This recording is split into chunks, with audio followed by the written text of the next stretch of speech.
ஒரு காவல்துறை அதிகாரி திருநின்றவரை சேர்ந்த ஒரு நபரை அடித்து காலை உடைத்து விட்டார். அண்ணன் சொல்லி நான் தான் மனித உரிமைகள் ஆணையத்தில் அந்த வழக்கை தாக்கல் செய்தேன். இறுதி கட்டத்திற்கு வந்தபோது அந்த காவல்துறை அதிகாரிக்கு அபராதமும் நடவடிக்கையும் எடுப்பதற்கான பரிந்துரைக்கு தயாராக இருந்த பொழுது அந்த உதவி ஆய்வாளர் நேரடியாக ஆம்ஸ்ட்ராங் அண்ணனிடம் வந்து இதுபோல் எனக்கு குடும்பம் இருக்கிறது, என்னது வேலை போய்விடும், என்னுடைய ப்ரமோஷன் போய்விடும், நான் இழப்பீடு கொடுப்பதற்கு தயாராக இருக்கிறேன், நீங்கள் அவரிடம் சொல்லுங்கள் என்று சொன்னார். நீ என்ன இழப்பீடு கொடுப்பாய் என்று கேட்டார். நான் 10 லட்சம் கொடுக்கிறேன் என்று சொன்னார் அந்த காவல் உதவி ஆய்வாளர். நான் கூடவே இருக்கிறேன். அப்பொழுது அண்ணன் அவர்கள் சொன்னார், நான் 20 லட்சம் உனக்கு கொடுக்கிறேன், நீ இந்த வேலையை விட்டு போய்விடு என்று சொன்னார். ஏன் என்று சொன்னால் இன்னைக்கு 10 லட்சம் கொடுத்து நீ அவனை சரி செய்தால் நாளைக்கு இன்னொருவரை நீ கொலை செய்துவிட்டு அவனுக்கு 20 லட்சம் கொடுக்க தயாராக இருப்பாய்.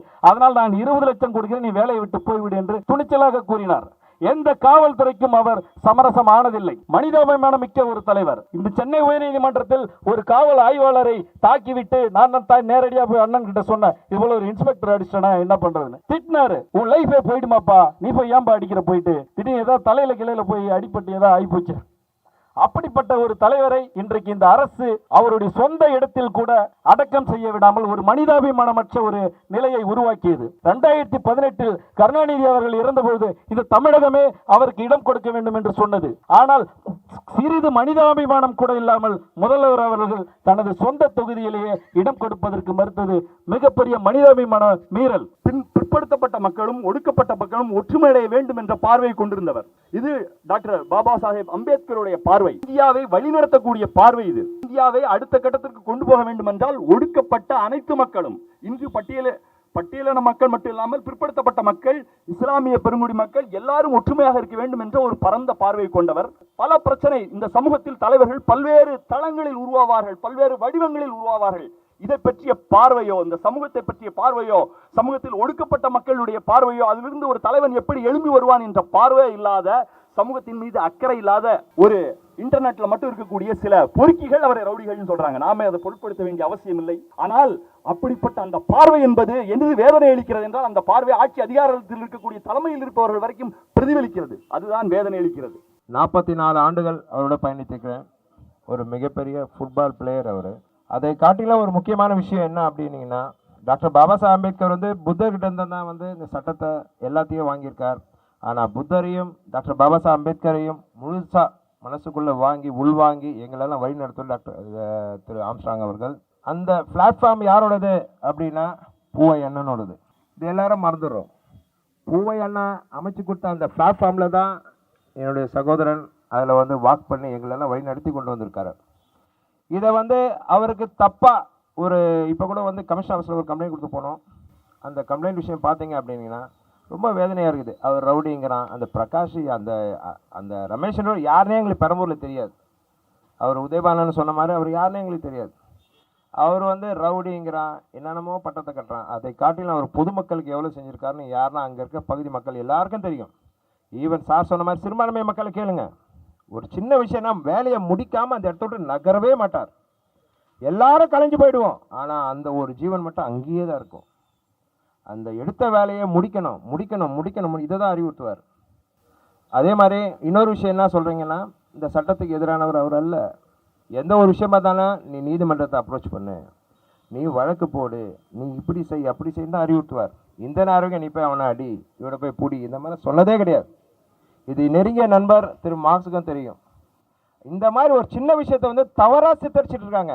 டெய்லி ஒரு நியூஸ் கொடுத்துருக்கான். அவெல்லாம் எவ்வளோ கைக்கூலியாக இருப்பான்னு எனக்கே ரொம்ப வருத்தமாக இருக்கிறது.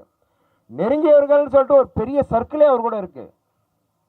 அந்த ஒரு சர்க்கிள் கிட்டேயே கேட்காம அவர் இஷ்டம் போல பேட்டி கொடுக்குறாங்க, என்னென்னமோ பேசுகிறானுங்க. ஆனால் ஆம்ஸ்ட்ராங் புதைக்கப்படவில்லை, விதைக்கப்பட்டு இருக்கிறார்.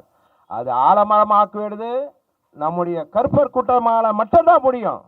ஸோ இதுக்கு வந்து நீதி பெறணும். நீதி உண்மையான குற்றவாளிகளை கைது செய்து இது கண்டிப்பாக தண்டிக்கப்பட வேண்டும். இந்த வழக்கு சிபிஐக்கு மாற்றணும் அப்படின்னு சொல்லிட்டு பொதுவாக ஒரு கருத்து வச்சிருக்கோம். அந்த கருத்தை வலியுறுத்தி மேற்கொண்டு நம்ம கருப்பர் கூட்டம் எல்லாமே ஆர்ப்பாட்டம் மூலியமாக தான் நம்ம இதை வந்து செயலாற்ற முடியும் என்று எமக்கு வாய்ப்பளித்தமைக்கு நன்றி கூறுகிறேன். நாம் இழந்த உரிமைகளை கெஞ்சுவதன் மூலமோ மண்டியிடுவதன் மூலமோ பெற முடியாது. இடைவிடாத போராட்டங்களின் மூலம் மட்டுமே பெற முடியும் என்ற புரட்சியாளர் அம்பேத்கர் அவர்களுடைய வார்த்தைகளுக்கு ஏற்ப சமத்துவ தலைவரின் படுகொலை நடந்து 7 நாட்கள் கடந்த பின்பும் சிபிஐக்கு மாற்றம் கோரியும் பல்வேறு கோரிக்கைகளை வலியுறுத்தியும் இந்த ஆர்ப்பாட்டம் நடைபெற்றுக் கொண்டிருக்கிறது. படுகொலை நடந்து 7 நாட்கள் ஆகிறது. இதுவரை காவல்துறை எந்த சிறு நடவடிக்கையும் எடுக்கவில்லை. அப்பகுதியில் உள்ள சிசிடிவி எதனையும் இதுவரை கைப்பற்றவில்லை. கிட்டத்தட்ட 40 நபர்கள் அந்த படுகொலையை நிகழ்த்தியிருக்கிறார்கள். ஆனால் திட்டமிடப்பட்டு 8 நபர்கள் காவல் நிலையத்தில் சரண்டர் ஆகியிருக்கிறார்கள். அவர்களை இதுவரை காவலில் எடுத்து விசாரிப்பதற்கு காவல்துறை எந்த முனைப்பும் காட்டவில்லை. இதுவரை விசாரணைக்கு எடுக்கப்படவில்லை. உண்மையான குற்றவாளிகள் யார் என்று இதுவரை காவல்துறையால் கண்டுபிடிக்கப்படவில்லை. மாறாக நாங்கள் காவல்துறை மீது, நுண்ணறிவு பிரிவு மீது குற்றம் சாட்டி இருக்கிறோம். ஆனால் இன்று வரை 7 நாட்கள் கடந்த பின்பும் குறைந்தபட்சம் சிபிசிஐடி விசாரணைக்கு கூட மாற்றுவதற்கு இந்த அரசு தயாராக இல்லை. எந்த காவல்துறையை குற்றம் சாட்டி நாங்கள் போராட்டம் நடத்தி கொண்டிருக்கிறோமோ அதே காவல்துறையை வைத்து இன்று வரை விசாரணை நடத்தி கொண்டிருக்கிறது. காவல்துறைக்கு இந்த வழக்கில் தொடர்பு இருக்கிறது. கிட்டத்தட்ட 2007ஆம் ஆண்டு முதல் நாங்கள் சமத்துவ தலைவரோடு பயணித்துக் கொண்டிருக்கிறோம். கல்லூரி காலம் முதல் எங்களை அரவணைத்து இன்றைக்கு நாங்கள் வழக்கறிஞர்களாக இருக்கிறோம் என்று சொன்னால் அது அண்ணன் ஆம்ஸ்ட்ராங் அவர்களுடைய அரவணைப்பு, அவருடைய உதவி. அவர் எங்களை அரண் போல் காத்து இந்த அளவுக்கு உருவாக்கி இருக்கிறார். ஆனால் அரசு அவருடைய படுகொலைக்கான உண்மை குற்றவாளிகளை கைது செய்யாமல் அவர் ஒரு மிகப்பெரிய ரவுடி என்ற ஒரு பொய்யான பிம்பத்தை சித்தரித்துக் கொண்டிருக்கிறது. நாங்கள் இந்த அரசுக்கு ஒன்றை சொல்லுகிறோம். உச்ச நீதிமன்றத்தினுடைய நீதிபதிக்கு எவ்வளவு அரசியலமைப்பு சட்ட அறிவு இருக்கிறதோ அதைவிட அதிகமான அரசியலமைப்பு சட்ட அறிவை பெற்றவர் தான் எங்கள் சமத்துவ தலைவர் அவர்கள். அவருடைய அலுவலகத்திற்கு சென்றால் முதலில் வரவேற்பது அரசியலமைப்பு சட்ட புத்தகம்தான். அவர் நீதிமன்றத்துக்கு வரவில்லையே தவிர ஒவ்வொரு நாளும் இந்திய தண்டனை சட்டம், இந்திய குற்றவியல் நடைமுறை சட்டம், அரசியலமைப்பு சட்டத்தை முழுமையாக எங்களுக்கு ஒவ்வொரு நாளும் சொல்லிக் கொண்டிருந்தார்.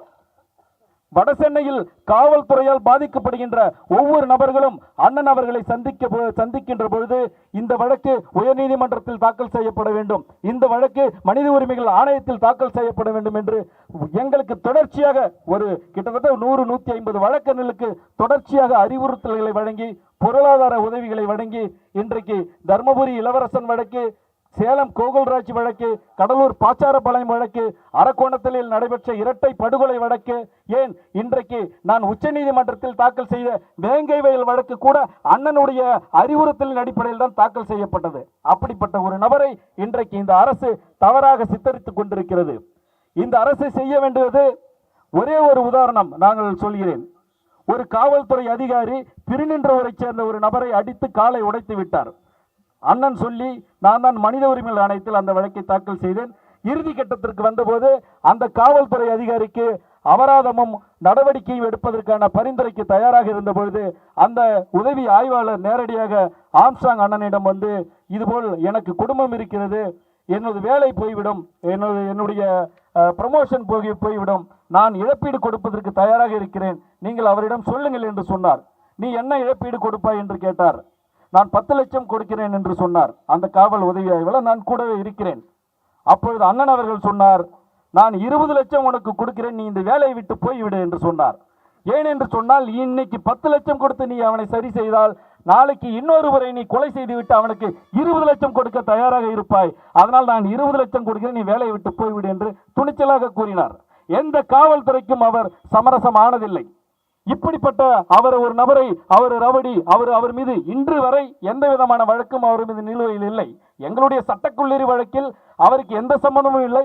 ஆனால் குற்றப்பத்திரிகையில் சேர்க்கப்பட்டார், விடுதலையான இன்றைய நடைமுறையில் எந்த விதமான வழக்கும் அவருக்கு நிலுவையில் இல்லை. மனிதாபிமானம் மிக்க ஒரு தலைவர். இந்த சென்னை உயர்நீதிமன்றத்தில் ஒரு காவல் ஆய்வாளரை தாக்கிவிட்டு நான் தான் நேரடியாக போய் அண்ணன் கிட்ட சொன்னேன், இது போல ஒரு இன்ஸ்பெக்டர் அடிச்சிட்டனா என்ன பண்றதுன்னு. திட்டினாரு, உன் லைஃபே போயிடுமாப்பா, நீ போய் ஏன்பா அடிக்கிற, போயிட்டு திடீர்னு ஏதாவது தலையில கிளையில போய் அடிப்பட்டு ஏதாவது ஆகிப்போச்சு.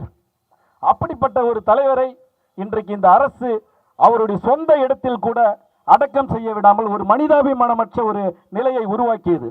2018 கருணாநிதி அவர்கள் இறந்தபோது இந்த தமிழகமே அவருக்கு இடம் கொடுக்க வேண்டும் என்று சொன்னது. ஆனால் சிறிது மனிதாபிமானம் கூட இல்லாமல் முதல்வர் அவர்கள் தனது சொந்த தொகுதியிலேயே இடம் கொடுப்பதற்கு மறுத்தது மிகப்பெரிய மனிதாபிமான மீறல். இன்றைக்கு நாங்கள் கூட செய்ய முடியும். குள்வாடி ரமேஷ் அவர்கள் போட்ட உத்தரவு அரசு மேல்முறையீடு செய்யவில்லை. நாங்கள் உருவாக்கப்பட்ட வழக்கறிஞர்கள் இருக்கிறோம், நாங்கள் மேல்முறையீடு செய்கிறோம். கருணாநிதி நினைவிடத்தை அகற்ற வேண்டும் என்று உச்சநீதிமன்றத்தில் போய் நாங்கள் மேல்முறையீடு செய்கிறோம். எங்களுக்கு அப்படிப்பட்ட ஒரு கோபம் இருக்கிறது இந்த முதல்வர் மீதும் அரசு மீதும். அந்த பெரம்பூரில் அவர் நடமாடினார். ஆனால் இந்த அரசு கொஞ்சம் கூட அவருக்கு இரக்கம் காட்டவில்லை. நிச்சயமாக இந்த மக்களுடைய கோபம் நிச்சயமாக இந்த அரசு மீதும் இந்த முதல்வர் மீதும் நிச்சயமாக காட்டப்படும். உடனடியாக இந்த வழக்கை, தேசிய முக்கியத்துவம் வாய்ந்த இந்த வழக்கை சிபிஐக்கு மாற்ற வேண்டும் என்று சொல்லி வாய்ப்புக்கு நன்றி கூறி விடைபெறுகிறேன். நன்றி. தோழர் ஆம்ஸ்ட்ராங் இறந்த 6 நாட்கள் ஆகியிருக்கிறது. 6 நாட்களும் நாம் நினைக்காத ஒரு மணி நேரம் இருக்க முடியாது. இதில் இருக்கக்கூடிய ஒவ்வொருவரும் பல்வேறு சூழலில் அவரோடு பழகியிருப்போம். அவருடைய பல பண்புகளை, அவருடைய பார்வையை, சமூகம் குறித்த பார்வையை நாம் பார்த்திருப்போம். நான் முதலில் பாடகர் கோவன் கைது செய்யப்படும் பொழுது அவரை சிறையில் சந்தித்தேன். அப்போ கட்சி நிர்வாகிகளோடு வந்து பார்த்தாரு. அதற்கு பிறகு வேறு ஒரு முறை தோழர் பார்வையன் அவர்களோடு சென்று சந்திக்கும் பொழுது பல விஷயங்களை, சமூகத்தை குறித்து பேசும்பொழுது அவருடைய பார்வையை பார்க்க முடிந்தது. அவரை பொறுத்தவரை அவர் ஒடுக்கப்பட்ட மக்களுடைய வழக்கறிஞர்கள், அவங்களுடைய பாதுகாப்பு அரணாக இருந்தவர். அது மட்டுமில்லாமல் வழக்கறிஞர்கள் நிறைய பேரை உருவாக்கினார், பாதுகாப்பாக இருந்தார். அவர்கள் எல்லாம் அவரோடு நேரடியாக தொடர்புடையவர்கள். அவருடைய தொடர்புடையாத மொத்த தமிழகத்திற்கும் அவருக்கும் ஒரு பங்கு இருக்கிறது. அதாவது ஒடுக்கப்பட்ட மக்களுடைய விடுதலை என்பது ஆதிக்கத்தில் இருக்கக்கூடிய ஆதிக்க ஜாதி என்று அதில் வெறி கொண்டவர்கள் சிலர் தான் இருப்பாங்க. ஆனால் அதில் இருக்கக்கூடிய பெருந்தரான மக்களும் அவர்களும் ஒற்றுமை அடைய வேண்டும். பிற்படுத்தப்பட்ட மக்களும் ஒடுக்கப்பட்ட மக்களும் ஒற்றுமை அடைய வேண்டும் என்ற பார்வை கொண்டிருந்தவர். இது டாக்டர் பாபா சாஹேப் அம்பேத்கருடைய பார்வை. இந்தியாவை வழிநடத்தக்கூடிய பார்வை இது. இந்தியாவை அடுத்த கட்டத்திற்கு கொண்டு போக வேண்டும் என்றால் ஒடுக்கப்பட்ட அனைத்து மக்களும், இன்று பட்டியலின மக்கள் மட்டும் இல்லாமல் பிற்படுத்தப்பட்ட மக்கள், இஸ்லாமிய பெருங்குடி மக்கள் எல்லாரும் ஒற்றுமையாக இருக்க வேண்டும் என்ற ஒரு பரந்த பார்வை கொண்டவர். பல பிரச்சனை இந்த சமூகத்தில் தலைவர்கள் பல்வேறு தளங்களில் உருவாவார்கள், பல்வேறு வடிவங்களில் உருவாவார்கள்.